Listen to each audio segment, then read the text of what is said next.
आप सभी का स्वागत है आपके अपने चैनल टैट वॉरियर्स में। फ्रेंड्स, कैसे हैं आप सभी? आई होप आप सभी बहुत अच्छे होंगे और पूरा मन लगाकर अपने एग्जाम्स की तैयारी कर रहे होंगे। फ्रेंड्स, हर बार की तरह इस बार भी अपनी वीडियो में एक न्यू टॉपिक लेकर आए हैं, जो टॉपिक है न्याय और न्यास में अंतर। फ्रेंड्स, आप कहोगे कि इन दो शब्दों का अंतर क्या है? इनमें ज़्यादा तो अंतर हमें दिख नहीं रहा, केवल एक अक्षर का ही तो फ़र्क है।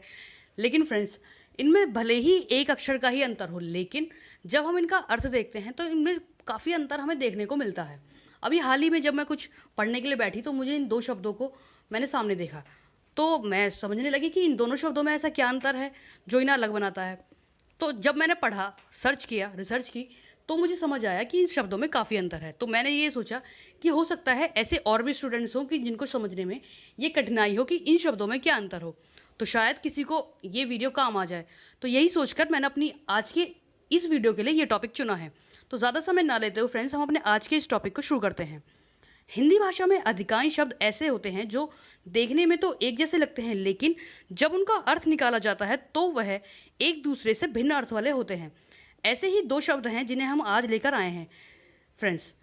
यानी हिंदी भाषा में ये सभी को पता है कि बहुत से शब्द ऐसे हैं जो भले ही एक जैसे लगते हों देखने में, लेकिन उनका अर्थ अलग होता है। ऐसे ही ये दो शब्द हैं, तो हम ये जानते हैं कि इन दोनों में ऐसा क्या अंतर है, क्या मूलभूत अंतर है जो इन्हें अलग बनाता है। सबसे पहले इसमें आता है हमारा न्याय। न्याय, जैसा कि फ्रेंड्स आप लोगों ने इस शब्द को कई बार पहले सुन रखा होगा, बहुत से लोग जानते होंगे इसका क्या मतलब है, क्या नहीं। बच्चे को इसके बारे में पता होगा, लेकिन आज हम समझते हैं कि इसका क्या अर्थ है।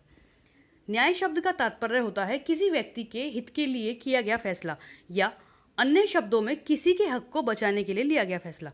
फ्रेंड्स, न्याय शब्द का तात्पर्य ही ये है कि अगर कोई व्यक्ति सही है और उसकी बात को ही सही ठहराते हुए उसके हक में फैसला लिया जाए, तो सही अर्थों में कहा जाता है कि उस व्यक्ति के साथ न्याय हुआ है।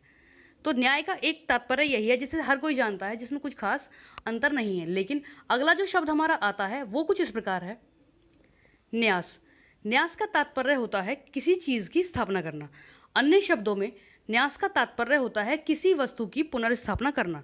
फ्रेंड्स, आपने कई बार कहीं पढ़ा होगा, सुना होगा, न्यूज़ चैनल्स पर देखा होगा कि वहाँ शिलान्यास किया गया बड़े नेताओं के द्वारा, उस पुस्तकालय में एक शिला स्थापित की गई, शिलान्यास किया गया, या एक किसी प्राचीन मंदिर में कोई मूर्ति है जिसकी पुनर्स्थापना की गई। तो फ्रेंड्स, किसी जगह पर पुरानी किसी मूर्ति को दोबारा से बना करके उसकी स्थापना करना, या किसी नई मूर्ति की स्थापना करना, या किसी शिला का न्यास करना, किसी शिला की स्थापना करना, इस शब्दों को मतलब ही न्यास करना होता है। यानी न्यास का तात्पर्य है स्थापित करना। अगर हम इसका शाब्दिक अर्थ समझें तो न्यास यानी स्थापित करना या पुनर्स्थापित करना, यही इसका मेन अर्थ है जो इसे न्याय से अलग बनाता है। अब इस आपने देखा फ्रेंड्स, केवल एक अक्षर के अलग होने से ही दोनों में कितना फ़र्क हमने सामने देखा। तो फ्रेंड्स, हमारी आज की वीडियो कोई ज़्यादा लंबी नहीं है, इतनी ही वीडियो है। हम अपनी वाणी को यहीं विराम देना चाहते हैं। मिलते हैं अगली बार एक ऐसे ही नए टॉपिक के साथ। तब तक अपना ध्यान रखें, अपने अपनों का ध्यान रखें, और पूरा मन लगाकर सेफ रहकर, मौसम से बचते हुए, एक दूसरे का ध्यान रखते हुए अपने एग्जाम्स की तैयारी करते रहें। धन्यवाद।